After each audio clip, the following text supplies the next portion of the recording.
পৃথিবীকে একবার প্রদক্ষিণ করে আসতে চাঁদের সময় লাগে ২৭ দিন ৮ ঘন্টা। মোটামুটিভাবে ৫০টি চাঁদ একত্র করলে পৃথিবীর আয়তনের সমান হয়।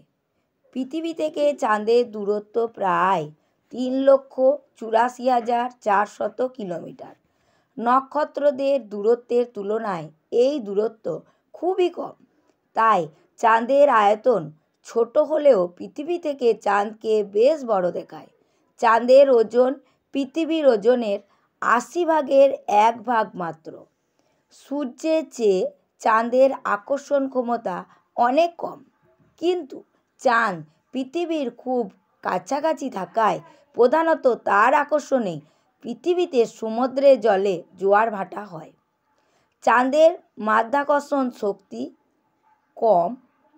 পৃথিবীতে যে মানুষ ১ কিলোগ্রাম ভারী জিনিস তুলতে পারে, সেই মানুষ চাঁদের দেশে গিয়ে এর ৬ গুণ ভারী জিনিস তুলতে পারবে। চাঁদে হাই জাম্প দিলে পৃথিবীর তুলনায় অনেকখানি লাফানো যায়, কিন্তু চাঁদে জল নেই, চাঁদের চারদিকে বায়ুমণ্ডল নেই, তাই সেখানে গাছপালা বা প্রাণী নেই।